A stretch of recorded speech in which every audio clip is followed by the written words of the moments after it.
Hello all, and welcome to another episode of Football Manager 2016 Up the Pompey. Last time you saw Portsmouth FC, we were not doing so well. In fact, we had lost plenty of games in a row and just had one solitary win in the last 8 or 9 games. Fortunately, things turned around a little bit in the second half of the season. So when we left off, we were in the 1st of February, and you're very quickly going to see what happened in the last few months of the season. So if you go to the schedule, the last thing you will have seen is this horrible load of reds right here. All the reds with a few yellows, which are the draws, and that solitary win here. Or was it here? Here, yes. Now the problem is, we really needed to get lots of wins to make sure that we rose up the table.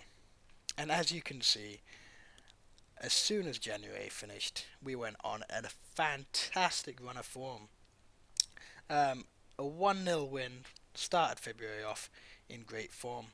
We then continued to win and get some draws along the way and really smashed any competition that came our way.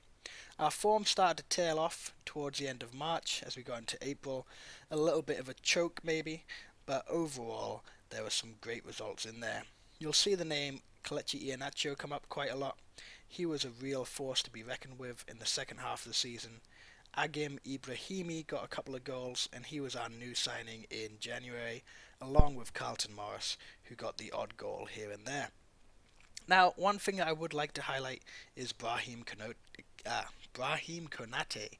He has been absolutely excellent since he's come. 33 appearances with 6 subs, 7 goals, 9 assists, 6 player of the match, and a 7.54 average rating. He is a quality player, and he's a leading player for most Sky Bet Championship sides. Bear in mind, we're only in League One. But of course, we're not in League One for much longer, because we have been promoted. Yes, we have. Forget about the playoffs. Who cares what happens there? All that matters is Portsmouth FC are going to the not even the Sky Bet Championship. Yes, we are. Sky Bet Championship. I was going to call it the N-Power Championship. I'm kind of old like that. But regardless, we are going up. A little bit sad that we didn't get the first position that we held on to for a few weeks up here. And that's when our form started to tail off, as I said, at the end of March. As you can see here, these games were 6th of April, the 16th of April, and so on, that we were going down in the league. Now, the biggest thing was the last game of the season. As you can see, in the last game of the season, it was very close in the table.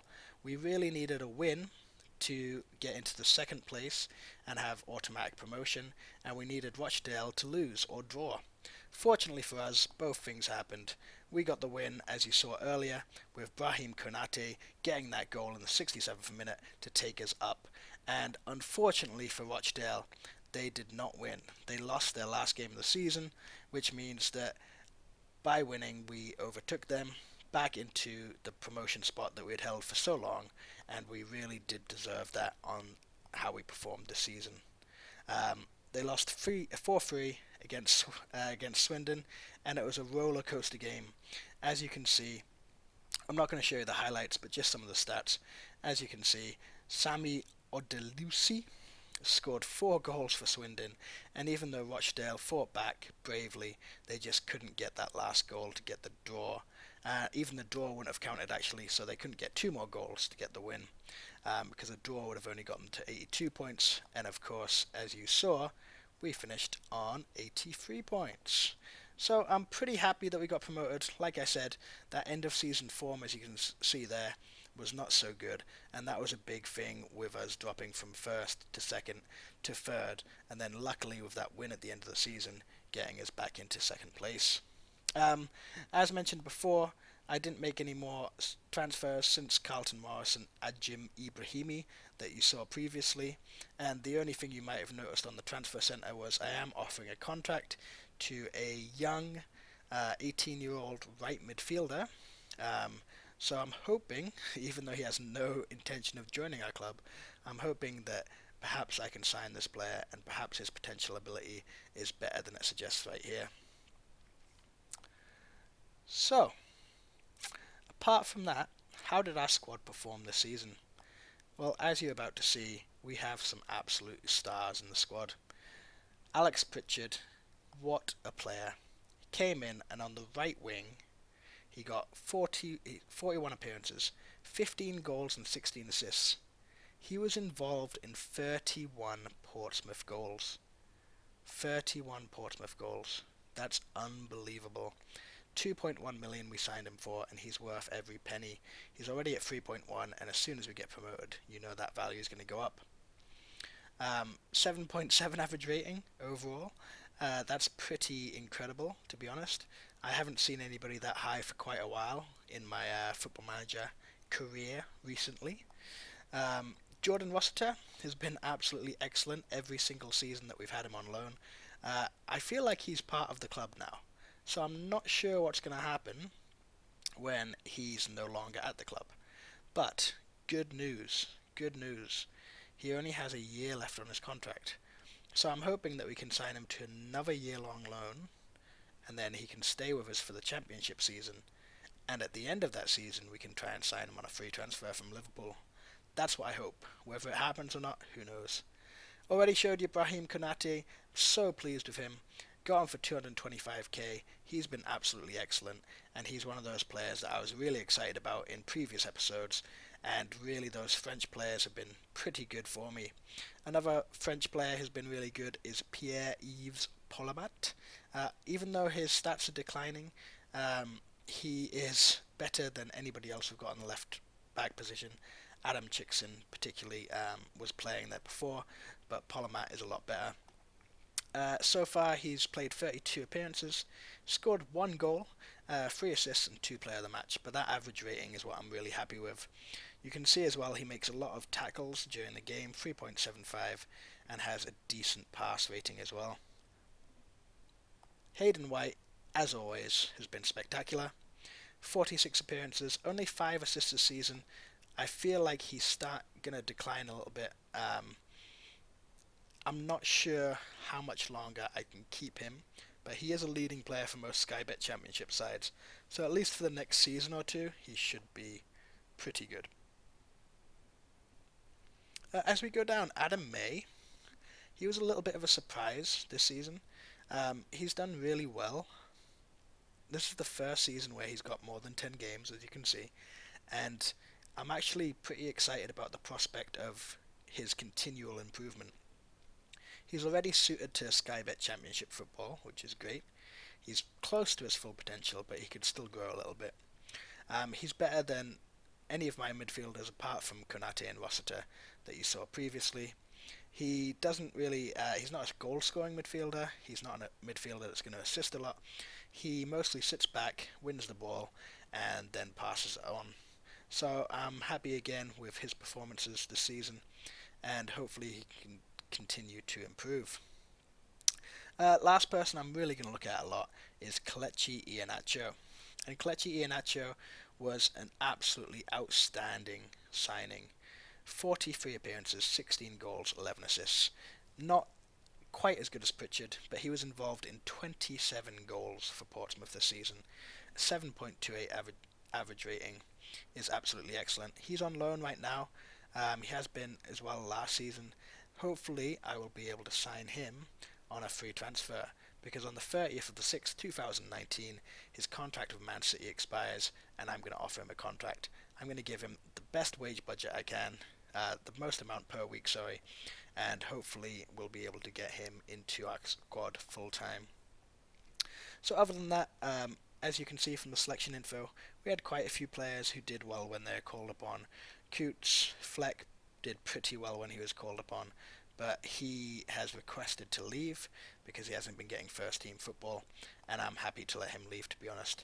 I got him for free, and hopefully I'll be able to sell him for about $1 million. Sana, oh Sana, this is really sad. Sana has been a club legend since he's been here, but unfortunately it looks like it's about time for him to move on. Um, what can I say? He treated us well. His contract's expiring, and unfortunately, I'm not going to offer him a new contract. He's just not as good as the other players that I have. So you can see that we've done pretty well this season. If we look at goals, Iheanacho and Pritchard were the main source of goals, but quite a few others got in there. And Joe Kobo is another guy I've been really excited about. When he's been called upon, he's done really well. And one of the things that really helped us was, if we look at his form, I ended up changing formation quite often. All of these times you see an attacking midfield centre, it's when I changed to our second formation. I did this around the turn of the new year, and it really did help us in some of those matches that were tight. So if we look at the tactics, the formation I've been using throughout the leagues has been a 4-3-3-ish, 4-1-2-3 you could call it, with a defensive midfielder, two centre midfielders, wingers, and an advanced forward. However, I have changed it slightly in quite a few games to a more attacking formation, and that's when I've brought Joe Kobo in here as an advanced playmaker. And when he's played there, he has actually played really well. I know it doesn't look like he's got a lot, but 5 goals and 9 assists in mostly sub appearances with a few starts has been pretty decent return, especially considering he can grow quite a lot. So I've been happy with him. Another signing from France, not too expensive, and he's been pretty good so far. Apart from that, there's not much else to say, except for I'm super excited to be going into the championship. Our balance is low, but at the end of the season, we'll get things like money for finishing in a certain position, money for getting promoted, TV money for the season, that kind of thing. So, our board are happy. Their overall Sky Bet League 1 performance has been a highlight. Signings have proved successful, especially Alex Pritchard. Performances are acceptable, especially Brahim Konate, and Rojas has been one of those signings that we talked about before. A great scout who's really helped us find some of those players, especially in France, that we might not have found anyway. He's also come up with a goalkeeper who I'm really going to look into, because this goalkeeper is young. He is ending his contract at Man United, and hopefully we'll be able to sign him because he's got tons of potential ability. So apart from that, let me know if there's anything you want to see from Portsmouth FC. As you can see, we had an up and down season, but there's been a lot more ups than there has been downs. Please like, comment, and subscribe for more Football Manager 2016 action. I appreciate every like, I appreciate every comment, and it really does inspire me to keep on making these videos. Even if it's your first time watching, please let me know if there's anything you would like me to improve, anything you would like to see done a little bit different, anything you'd like to see more of. If you'd like to see more of these player stats, for example, and see how well some of our players have been doing compared to the league, let me know as well, and I'll try to accommodate any request. Thanks once again, and good night.